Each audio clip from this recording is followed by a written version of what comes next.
Ok, tengo aquí una pregunta de Amparo. Dice, Dios le bendiga, hermanos. Quisiera me aclare un asunto. Alguna vez le escuché una predicación que la mujer no debería predicar, pero yo asisto a una iglesia donde mi pastora es mujer. Y en este lugar los hombres les gusta ir a la iglesia, pero ninguno quiere levantarse como pastor. Y por lo tanto hay 4 mujeres que predican. ¿Qué piensa al respecto? Dios estableció muy claramente desde el Antiguo Testamento las funciones del hombre y de la mujer. Nunca en el Antiguo Testamento Dios llamó a la mujer a ocupar una posición de liderazgo. La única excepción fue Débora. Entonces, cuando nosotros vemos que Dios le entrega el sacerdocio levítico y a la tribu de Aarón, a los varones, el sacerdocio, la continuidad prosigue en el Nuevo Testamento. En el Nuevo Testamento no existe una sola palabra en el griego para designar el liderazgo femenino. Ahora bien, Dios puso el liderazgo en la familia para el varón, en la iglesia al varón y en los gobiernos al varón. Pero cuando el varón abandona esa posición a la cual hemos sido llamados, entonces dice la Biblia que Dios puede hacer que las piedras le alaben. Entonces, cuando hay carencia de varones, que es un símbolo de juicio en cualquier iglesia, Dios usa a las mujeres. Y bendecimos y le damos gracias a Dios por mujeres que han tomado el liderazgo, tanto en la familia, que porque el varón no quiere tomar el liderazgo, en la iglesia y en los gobiernos. Entonces vemos ahorita cantidad de matriarcados en muchas familias, que donde el varón es el que tiene que estar tomando las riendas, el que tiene que enseñar la Biblia a los hijos, el que tiene que proveer, y ahora es la mujer la que está haciendo todo eso. Entonces es un símbolo de juicio nada más. La Biblia dice en Isaías capítulo 2 y en Eclesiastés, ay de ustedes cuando los jóvenes y las mujeres gobiernen. Entonces, qué importante es que nosotros podamos tomar las riendas de la responsabilidad que Dios nos ha entregado como varones. Y repito, gracias a Dios por esas mujeres, pero no es la voluntad de Dios. Dios permite muchas veces cosas, aunque no realmente es necesaria su voluntad. Bueno, aquí dice David. Pastor Alducin, según Génesis 6, habla de la unión de mujeres con los hijos de Dios. Y allí menciona el autor del libro que nacieron valientes y gente de renombre. Si tiene usted alguna idea, ¿quiénes fueron esos hombres de renombre que habla, que nacieron de la unión de los hijos de Dios con las mujeres? Sí, bueno, el resultado de esta unión, ¿verdad?, de ángeles con las mujeres, nos los explica claramente el Nuevo Testamento en 2 de Pedro y en el libro de Judas. Aquí hubo una perversión genética, es el primer ataque genético que sufre el ser humano de manos de Satanás. La Biblia nos muestra claramente que Satanás tiene acceso a nuestros genes. Él puede crear monstruos, puede deformar la genética, puede transformar, ¿verdad?, el esperma del hombre en algo que sea corrupto y que pueda producir un monstruo, un niño con 2 cabezas, etcétera, etcétera. Entonces, aquí en esta unión entre los ángeles y las mujeres, no estamos hablando necesariamente de que haya tenido que haber una relación sexual en que los ángeles tengan esperma, pero ellos tienen la capacidad de poder pervertir la genética. Entonces, cuando dice la Biblia, y se llegaron los hijos a las hijas de los hombres, versículo 4, y les engendraron hijos, estos fueron los valientes que desde la antigüedad fueron varones de renombre. Y esta palabra valiente es gibor en el hebreo, significa poderosos o significa también hombres con una fuerza sobrenatural. Y dice que fueron los valientes de la antigüedad, y la palabra antigüedad es desde la eternidad. Entonces vemos que estos hombres vigorosos o poderosos eran eternos, y ellos fueron varones de renombre. Y estos son los que los griegos en la mitología los nombran o los mencionan como titanes. Toda la mitología, tanto egipcia como hebrea, como griega y romana, mencionan a los gigantes y mencionan que eran monstruos. Y otros los mencionan como una mezcla entre los hombres y los animales. Entonces, estos hombres con capacidad sobrenatural de 4 o 5 metros de estatura, con 12 dedos en las manos y 12 dedos en los pies, que dice en 2 Samuel 21 que eran los rafaitas o los gigantes, son aquellos poderosos que, eternos, ¿por qué? Porque son mezcla ángeles, mujeres que han existido desde antes. Por ejemplo, cuando el anticristo vaya a surgir, dice en Apocalipsis 11, va a surgir del abismo. O sea, hay personas dentro del abismo o entes dentro del abismo que han existido desde hace millones de años y que están guardados en prisiones y que van a ser soltados en los tiempos finales de la gran tribulación. Pastor, aquí hay una pregunta de Hilda Domínguez. Dice, dentro de unos días seré abuela y nos han ofrecido guardar la sangre del cordón umbilical para futuros problemas de salud de un nuevo bebé o de las personas. ¿Qué debemos hacer? ¿Qué piensa usted acerca de esto? Bueno, eso es brujería. Eso de estar guardando sangre, ¿verdad? Y estar guardando o almacenando o poniendo en frascos agua, como es una secta muy famosa, ¿verdad? Que se llama Pare de Sufrir, que te ponen vasos de agua para que pueda la persona ser sanada, y mezclar todo eso con el cristianismo, eso es lo que se llama paganismo, brujería.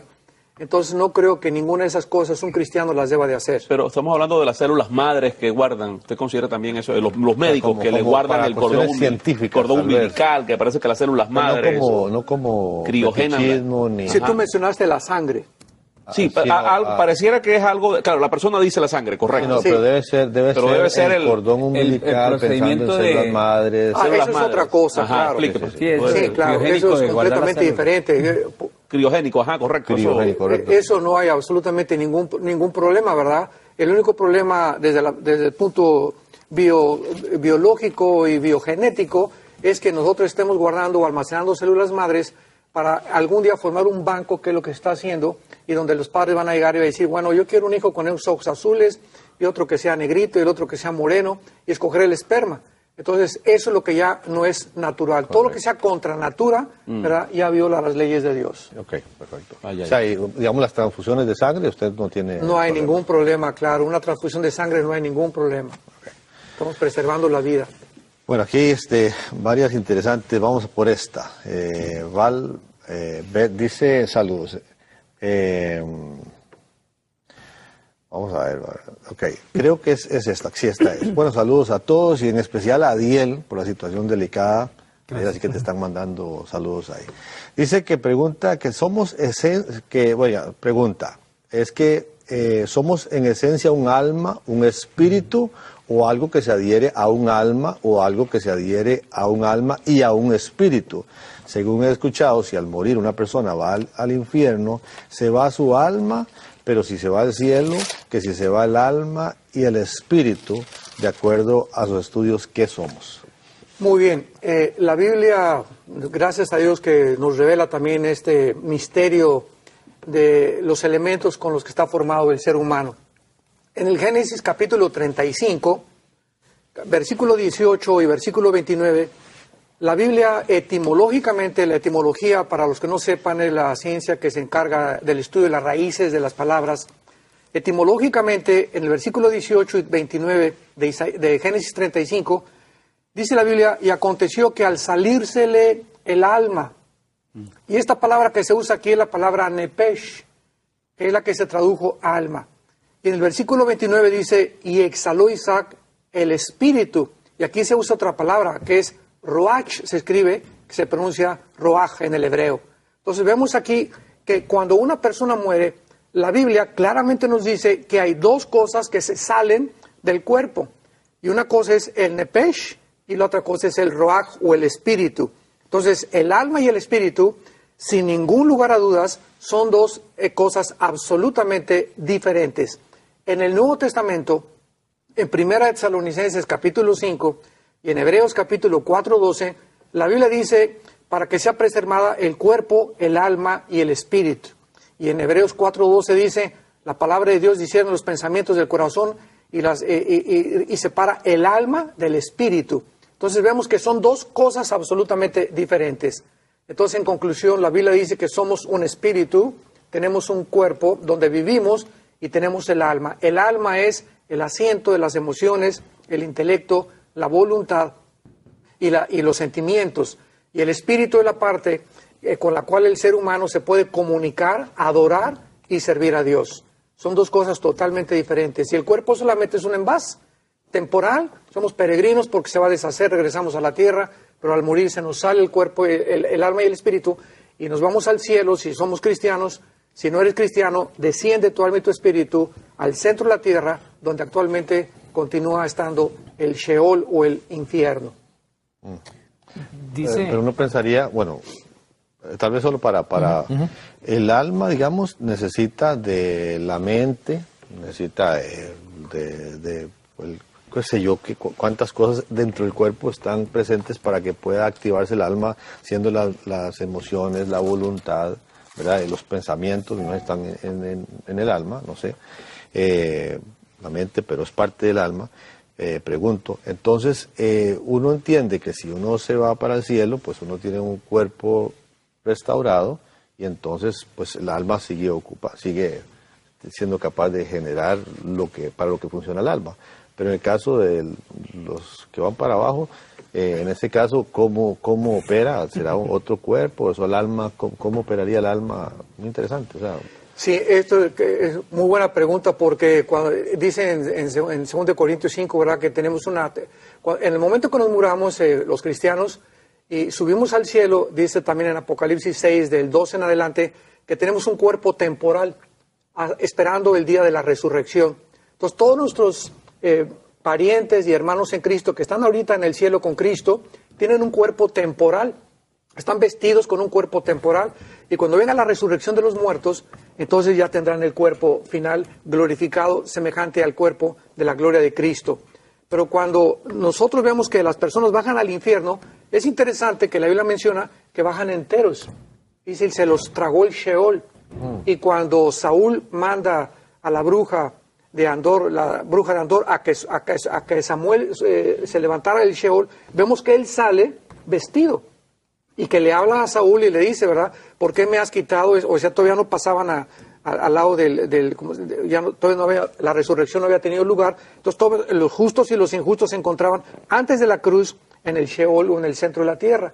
Entonces, vemos que ahí, tal vez los mismos que siguen ahorita en el Sheol condenados, siguen con ese cuerpo. O sea, no se les ha entregado un cuerpo. ¿Por qué? Porque hasta Apocalipsis 20, del 11 al 15, tenemos nosotros la resurrección de los incrédulos. Y hasta ese momento dice que estarán de pie delante de Dios con esos cuerpos y ya van a resucitar entonces para poderse presentar al juicio final. O sea que al ser vida eterna o muerte eterna, también posiblemente el cuerpo también, aunque para donde sea, va a haber algo. Tanto justos como no creyentes tenemos la eternidad. Pero la eternidad para nosotros es la vida con Dios. La vida eterna es la vida con Dios. Y la vida eterna de los condenados es la vida eterna, pero alejados de la presencia de Dios. Wow. Veo bastante preguntas aquí relacionándose. Hay un comentario breve sobre el asunto de lo del renuncia, si hay del Papa, si hay alguna versículo bíblico, pregunta a alguien, otra persona pregunta si hay algún impacto espiritual debido a que en esa parte de la iglesia cristiana cambió el Papa, o por lo menos dentro de la dirección de ese grupo católico. Bueno, es muy interesante que después de más de casi 800 años, y no podemos llamar que el Papa renunció, porque él abdicó. Una cosa es la renuncia y otra cosa es la abdicación. Entonces, Benedicto XVI abdicó. ¿Qué significa? Pues, la diferencia. La diferencia La diferencia está en que los reyes y los potentados no renuncian, ellos abdican. El rey abdicó del trono, así como se usa en el diccionario de la lengua y literatura española. Y renunciar es renunciar al trabajo, renunció a su trabajo, renunció a su carrera, pero abdicar solamente se aplica a los reyes y a todos los magistrados. Entonces el Papa... ¿Será porque se cree rey que el otro día me dijo que estaba pensando en abdicar aquí de enlace? ¿Será? O sea, que como que uno nunca deja de ser rey. Se le subió lo de la película, lo de ser actor y todo. No, perdón, considerando seriamente. Puede ser. No, perdón. Sí.